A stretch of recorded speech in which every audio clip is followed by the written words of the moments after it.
সংযোক্তাকে ভয়ঙ্কর শাস্তি দিয়ে নিজের প্রতিশোধ নিল পারুল। সম্পূর্ণটা জানতে ভিডিওটা প্রথম থেকে দেখতে থাকুন। গল্পের শুরুতে দেখা যায় যে দাদু পারুল রায়নকে বলছে, তোমাদের ম্যাডাম কিন্তু এবার অনেক বড় চাল চেলেছে। মলার তখন পারুল জিজ্ঞেস করছে, তা কি করবে তোমরা এখন? কোর্ট ফুটে যাবে নাকি? তখন মৌসুমী বলছে, না না, সেসব করার কোনো দরকার নেই।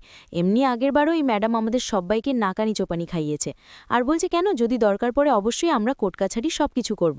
আর আগেরবার উনি যতই আমাদের নাগানি চোপানি খাক না কেন, কেসটা কিন্তু আমরাই জিতেছিলাম। ঠিক আছে কাকিমা। রায়ান তখন পারুলকে বলছে, তুই চিন্তা করিস না তো পারুল, বল আমাদের শুধু কি করতে হবে। পারুল বলছে, আমাদের একটা টিম বানাতে হবে, আরও কিছু লোকজনের লাগবে। তখন গোপাল পারুলকে জিজ্ঞেস করছে যে, তুই কি বলতে চাইছিস বোন? তখন পারুল বলছে, দাদা তুমি গ্রামে ফোন করে ওদের সবাইকে ডেকে নাও। এসিও ম্যাডামের না এতদিন সাফিস্টিকেটেড অবস্থায় খেলেছি, এখন ওনার বাংলা মার লাগবে।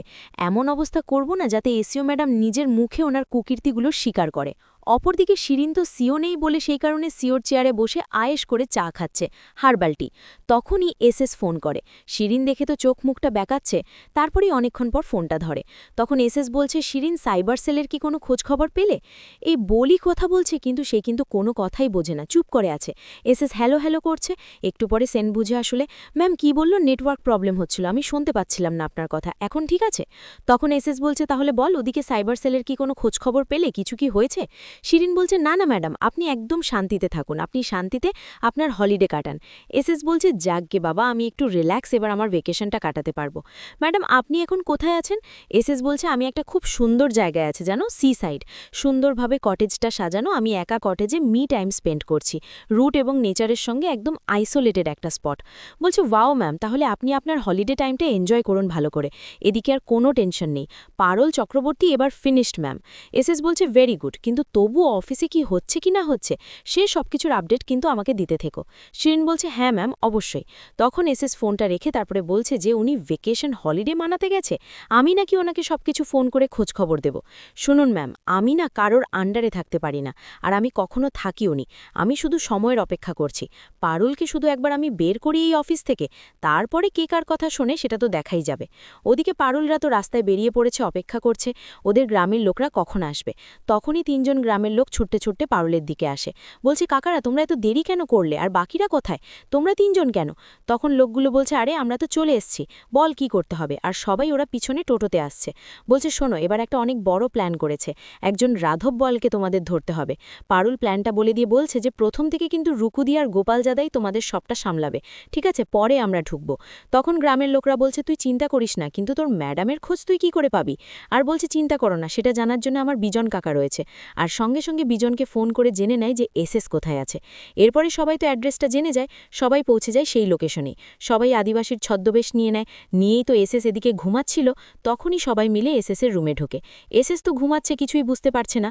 তখন লোকগুলো এত জোরে চিৎকার করছে যে এসএসের ঘুম ভেঙে গেছে।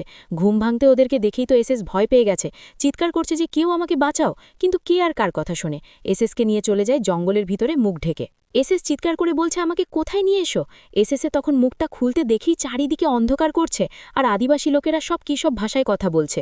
এসএস দেখেই তো পুরো হা হয়ে গেছে, চক্ষু চড়ক গাছ। চিৎকার করে বলছে, তোমরা কারা, আমাকে কেন নিয়ে এসছো এখানে, কি চাই তোমাদের? এই বলেই তো এসএস ভ্যাবা করে কাঁদছে। অপরদিকে রায়ান আর মল্লার সেগুলো দেখে আনন্দে নিচে যে এসএস কিভাবে ভয় পাচ্ছে। এসএস এদিকে ভয় কাচ্ছে, বলছে, আমাকে কেন ধরে এনেছে, আর এরা কি ভাষা কথা বলছে, আমি তো কিছুই বুঝতে পারছি না, এদের দেখে তো আমার নর্মাল মানুষ মনে হচ্ছে না। এদিকে রুকুকে একজন মেয়ে বলছে, দিদি এ তো এখনই ভয় মরে যাচ্ছে। রুকু বলছে, দাঁড়াও না, সবে তো শুরু, এখনও তো ভয় পাওয়া অনেক বাকি আছে। পারুল আসুক, চলো আমাদের কাজ আমরা শুরু করি। এই বলেই তো ওরা হলুদ বাড়তে শুরু করেছে। এদিকে তো এসএস চিৎকার করছে, বলছে, তোমরা সরে যাও, আমাকে ছেড়ে দাও। তখনই রুকুরা একটা লাল সিঁদুর নিয়ে গিয়ে লাগিয়ে দেয় এসএসের কপালে। এসএস ভয় কাঁপছে, বলছে, এগুলো দিয়ে তোমরা কি করবে?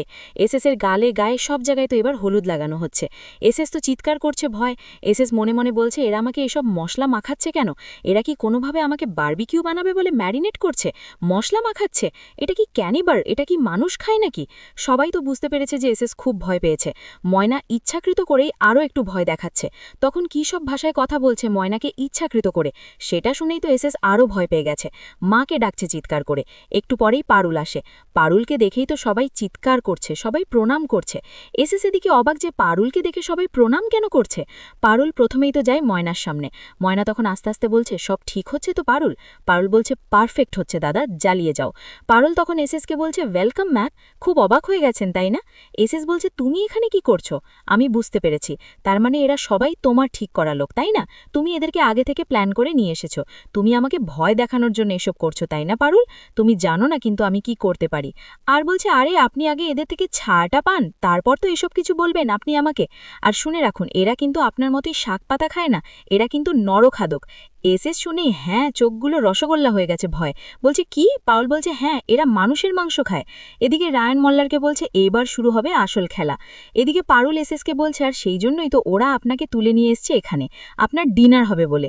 এসএস বলছে তুমি বলবে আর আমি সেটা মেনে নেব নাকি পারুল? আমি জানি ক্যানিবাল বলে কিছু এক্সিস্টই করে না। এসএস বারবার করে বলছে আমি বিশ্বাস করি না তুমি এগুলোকে সাজিয়েছ। পারুল বলছে বাবা, আপনি ওই শিরিঙ্গিটার সঙ্গে ঘুরে বেড়ায় না, আর আপনি আমার আসল পরিচয়টাই জানেন না যে আপনি কে। শুনুন ম্যাডাম, আমি জঙ্গলের মেয়ে, আমি আমার মায়ের সঙ্গে ছোটবেলায় শুশুনিয়া জঙ্গলে এদের সঙ্গেই থাকতাম, মানুষ হয়েছি, এরা আমার আপনজন ম্যাডাম।